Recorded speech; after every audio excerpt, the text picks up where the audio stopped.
जय श्री कृष्णा। दोस्तों, आज हम अध्ययन करेंगे भगवद गीता के दूसरे अध्याय से 17वें से लेकर 25वें श्लोक तक। इनमें भगवान ने अर्जुन को और गहराई में जाके आत्म तत्व के बारे में ज्ञान दिया है। अर्जुन को बताया है कि ये जो शरीर है ये तुम्हारा अस्तित्व नहीं है, तो आत्मा से ही तुम्हारा अस्तित्व है। तो समझेंगे 17वें श्लोक में भगवान अर्जुन को क्या कह रहे हैं। भगवान बोल रहे हैं, अविनाशी तु तद्विद्धि येन सर्वमिदं ततं विनाशायमव्यस्यस्य न किंचित कर्तुमर्हति। इसमें भगवान अर्जुन को कह रहे हैं कि अविनाशी तू उसी को जान जो सब प्राणियों के शरीरों में बसने वाली आत्मा है, और उस आत्मा का विनाश करना किसी के भी बस की बात नहीं है। विनाशायमव्यस्यस्य, उस अविनाशी का विनाश करना न किंचित कर्तुमर्हसि, किसी के बस की बात नहीं है। आगे 18वें श्लोक में भगवान अर्जुन को कह रहे हैं, अंतवंत इमे देहा नित्यशोक्ता शरीरिणा अनाशिनो प्रेमस्य तस्माद् युद्धस्व भारतः।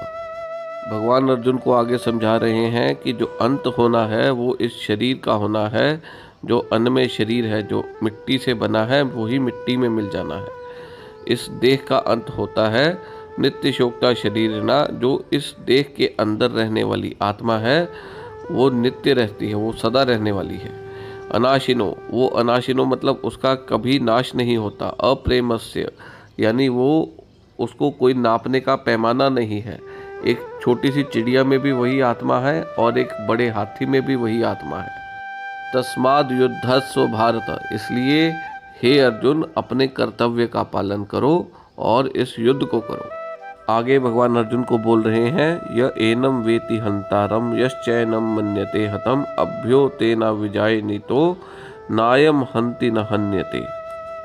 भगवान इसमें बता रहे हैं अर्जुन को कि जो जीवात्मा को मरने और मारने वाला समझता है, जो ये समझता है कि मैं इस आत्मा को मार सकता हूँ या ये मर सकती है, ये वो दोनों ही अज्ञानियों की श्रेणी में आते हैं। क्योंकि आत्मा को मारने का सामर्थ्य किसी में नहीं है और ना ही किसी काल में आत्मा की कोई मृत्यु है। आगे 20वें श्लोक में भगवान बोल रहे हैं, न जायते म्रियते व कदाचित त्रायम भूत्वा भविता व ना भूया अजो नित्य शाश्वतो यम पुराणो न हन्यते हन्यमाने शरीरे। भगवान अर्जुन को बोल रहे हैं कि आत्मा का किसी काल में ना तो कोई जन्म हुआ है और ना ही कभी इसकी मृत्यु होगी। वे ना तो कभी जन्मी है, ना जन्म लेती है और ना ही जन्म लेगी। वे अजन्मी है, नित्य है यानी सदा रहने वाली है, शाश्वत है, पुरातन है मतलब सबसे पुरातन है, मतलब मेरा ही अंश है, पुरातन से भी पुरातन है। शरीर के मरने पर भी आत्मा को मारा नहीं जा सकता। आगे 21वें श्लोक में भगवान अर्जुन को बोल रहे हैं, वेदा विनाशिनम नित्यम एनम मजमव्ययम कथम सपुरुष पार्थम कम घातयति हंतिकम। अब इसमें भगवान अर्जुन को कह रहे हैं कि जो व्यक्ति ये जानता है कि आत्मा अविनाशी है, उसका कोई नाश नहीं कर सकता, अजन्मी है, उसका किसी काल में कोई जन्म नहीं है, शाश्वत है यानी सदा रहने वाली है, अव्यय है यानी कि विकार रहित है, फिर भला कैसे कोई किसी को मार सकता है या कैसे कोई किसी की मृत्यु का कारण बन सकता है। आगे 22वें श्लोक में भगवान अर्जुन को बोल रहे हैं, वासांसि जीर्णानि यथा विहाय नवानि गृह्णाति नरो प्राणि तथा शरीराणि विहाय जीर्णानि नयानि संयाति नवानि देहि। हाँ, भगवान ने अर्जुन को एग्जाम्पल दी है कपड़ों की। भगवान ने कहा जैसे हम कपड़े लेके आते हैं और वो फटे पुराने जब हो जाते हैं तो उनको रिप्लेस कर दिया जाता है नए कपड़ों के साथ, ऐसे ही हमारे शरीर हैं। हम एक शरीर को धारण करके आते हैं, जब वो बुढ़ापे में आ जाता है, किसी काम का नहीं रहता, तो उस शरीर को त्याग आत्मा जो है नए शरीर को धारण कर लेती है। आगे भगवान बोल रहे हैं अर्जुन को, नैनम छिंदन्ति शस्त्राणि नैनम दहति पावका ना चैनम क्लेदयन्त्यापो ना शोषति मारुतः। भगवान अर्जुन को बता रहे हैं कि इस आत्मा को किसी शस्त्र द्वारा काटा नहीं जा सकता, ना ही अग्नि द्वारा जलाया जा सकता है, ना ही जल द्वारा भिगोया जा सकता है और ना वायु द्वारा सुखाया जा सकता है। अगले श्लोक में भगवान अर्जुन को बोल रहे हैं, अच्छेद्योयम मदाह्योयम अक्लेद्यो शोषय एव च नित्य सर्वगता स्थाणुर्जलोयम सनातनः। अछेद्यो यम यानी आत्मा को कोई खंडित नहीं कर सकता, कोई तोड़ नहीं सकता। आत्मा कोई पदार्थ नहीं है जिसको कोई चीज़ में घोल सकता हो कोई, और ना ही कोई ऐसी वस्तु आत्मा है जिसको जलाया जा सकता हो, और ना ही आत्मा को सुखाया जा सकता है। ये जो आत्मा है ये शाश्वत है, सर्वव्यापी है, अविकारी है, स्थिर तथा सदैव एक जैसी रहने वाली है। अब 25वें श्लोक में भगवान अर्जुन को कह रहे हैं, अव्यक्त्योऽयम् अचिन्त्योऽयम् अविकार्योऽयम् उच्यते तस्मादेवं विदित्वैनं नानुशोचितुमर्हसि। भगवान बता रहे हैं अर्जुन को कि ये जो आत्मा है ये अव्यक्त है, अकल्पनीय है, कल्पना से भी परे है, अपरिवर्तनीय है, मतलब समय के अनुसार ये इसमें कोई परिवर्तन नहीं किया जा सकता। ये जानकर, ये सब चीज़ें जानकर तुम्हें शरीर के लिए शोक नहीं करना चाहिए, शरीरों के लिए। यहाँ हमारे 25 श्लोक तक, श्लोक दूसरे अध्याय के 25 तक श्लोक खत्म हो गए हैं। अभी ये जो टॉपिक आत्मा का है, जो ये सारे श्लोक चले हैं 17वें से लेकर 25वें तक, ये बहुत भारी भरकम है, समझने में बहुत थोड़े कठिन है। तो इसमें हमारे मन में कई बारी विचार आता है कि जब हम लोग कहते हैं स्वर्ग नरक में जाता है मृत्यु के पश्चात, तो स्वर्ग नरक में कौन जाता है? क्योंकि हमारा देह तो खत्म होगी, तो देह के अंदर है आत्मा, तो क्या आत्मा स्वर्ग नरक की यातनाओं को भोगती है? ऐसा नहीं है। हमारे 2 तरह के शरीर बताए गए हैं। एक स्थूल शरीर है, जो अन्न में शरीर जिसको कहा जाता है, जो हम अन्न खाते हैं, ये फिजिकल बॉडी जो है हमारी, ये स्थूल शरीर है।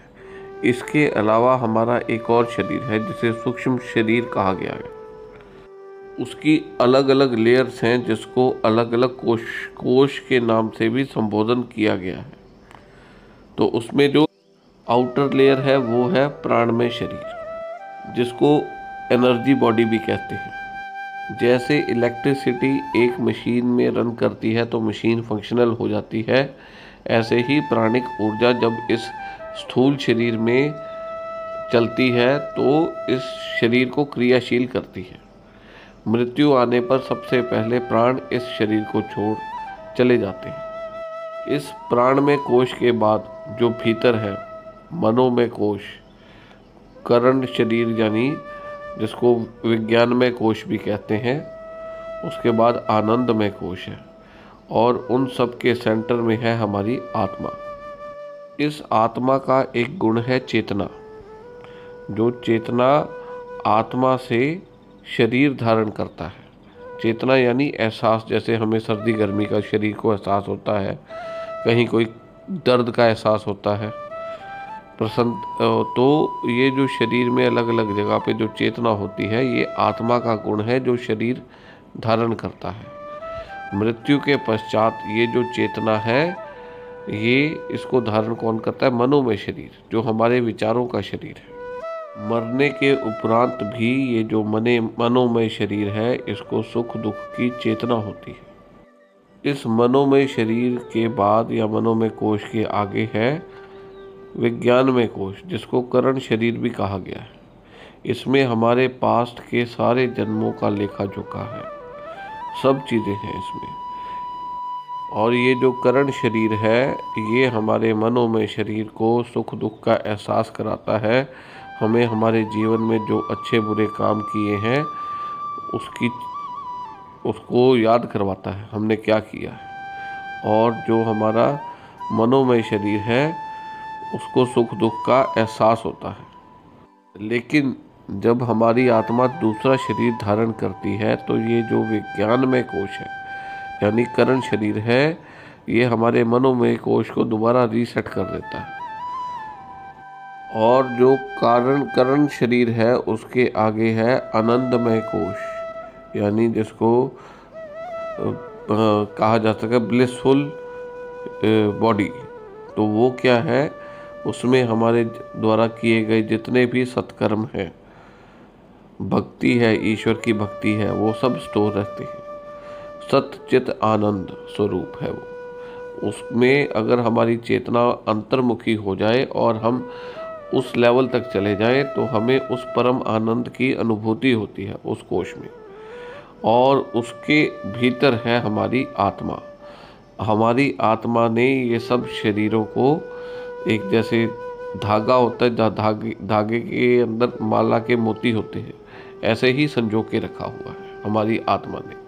हमारी मेन आइडेंटिटी क्या है? वो आत्मा। और जिसने सभी शरीरों को, हमारे ये जो फिजिकल बॉडी है ये चेंज होती रहती है, भगवान ने बताया। तो जो पीछे सदा रहने वाली चीज़ है वो है हमारी आत्मा।